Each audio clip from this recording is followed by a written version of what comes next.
Okay, so this is going to be the first item I'm going to install, which is a very small, compact Pioneer GMD 1004. Before I did that, though, I had a couple of 6x9s. They were Pioneer 5-ways from my old car. I had them for 4 years. They're perfectly broken in. So I installed those and a set of new door speakers. And what I want to tell you guys is, when you take out the old speakers, the little white connectors, they're in here, you could pop those out. I don't know if you can see that, but you can pop those out, take them out.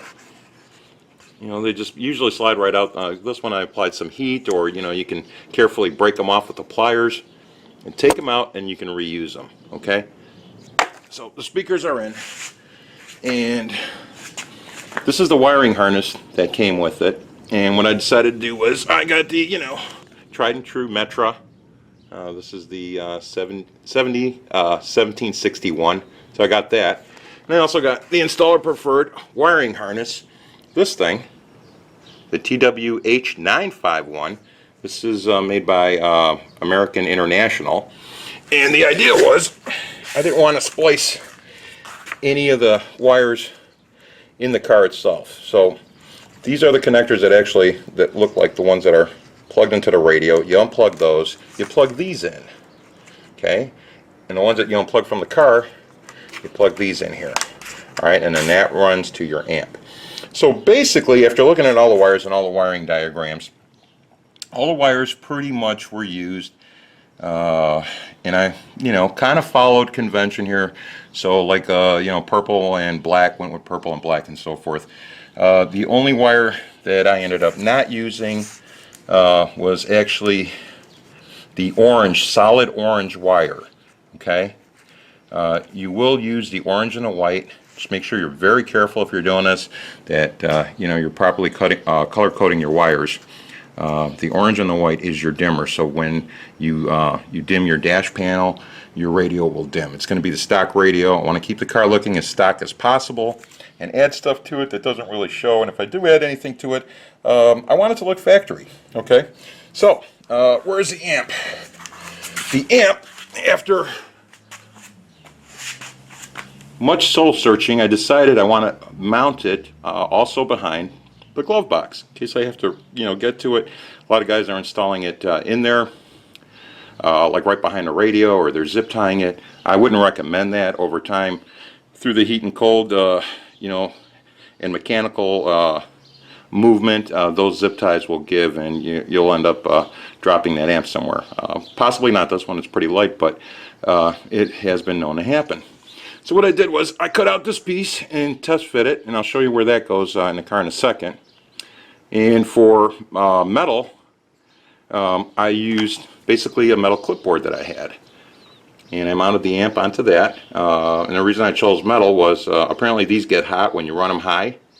There's portions of the clipboard. Okay, we don't need that. So I thought bolting it right onto a piece of metal will help dissipate some of that heat. Okay, so part of the harness goes on top, the other part goes on the bottom. I taped this up, put it in 3/8 inch split loom, 1/4 inch split loom on top, and then I use Scotch 33 tape, which is absolutely perfect for this stuff. It's just the right consistency, just the right thickness. So it actually looks like this is more than split loom. It just looks completely different. I mean, the tape just kind of melts right into the shape, and it takes it very well. And these wires right here are the ones that are going to go to the fuse block. The yellow is the power, black is the ground.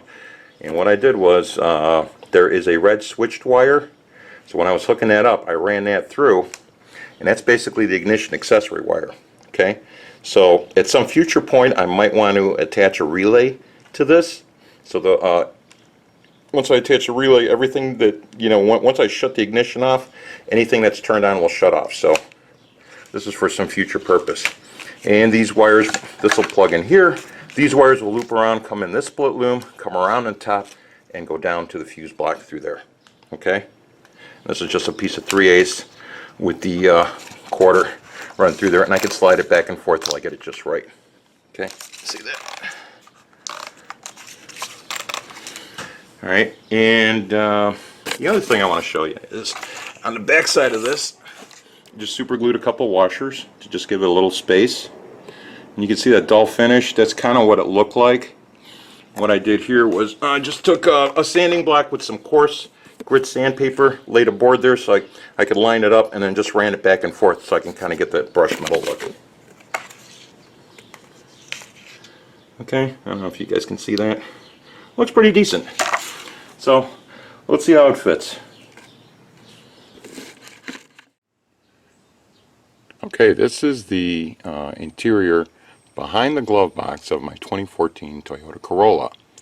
And basically, I removed the glove box, and if you get it at a certain angle, it just slides right off of these hinges, this one and that one. And as you can see, there's where our cabin filter goes, and we got all this room back here. Okay, so you see those two little bolts up there, those two little nuts with the bolts sticking out? That's where I'm going to bolt the amp to, okay?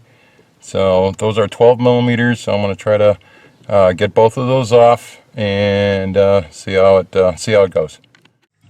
Okay, so there's my tiny little ratchet, my 12 millimeter socket, and the two little bolts I took off. So the next thing I'm going to do is right under here. This thing's got three little push clips, so I'm going to push those down. There's like the first one.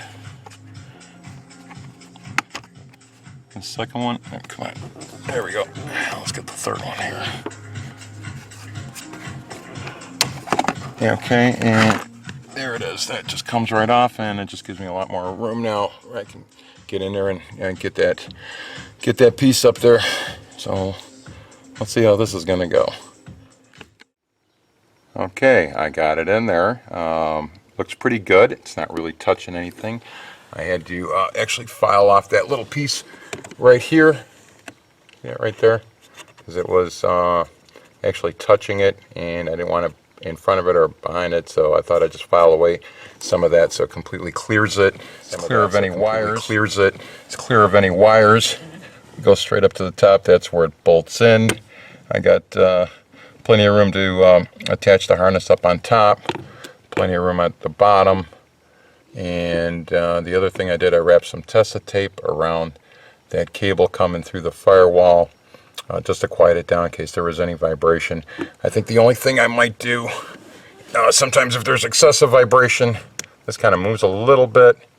So what I might do is actually just put a pop rivet, a piece of metal on the bottom of that, and then hook it up to that screw, that bolt sticking out over there, just to secure it a little more, because I really don't like things moving around, especially when you're hooking up electronics. You don't want any kind of movement at all. It's an automobile. It's subject to vibration and movement and temperature changes, so I want that to be on there solid.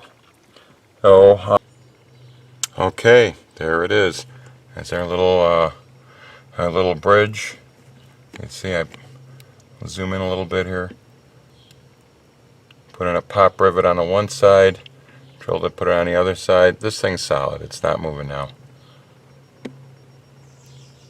Everything's all good. Snake the wire behind it like I wanted to. That's the battery wire. That's it. Okay. All we got to do now is put the harness in and we're ready to go.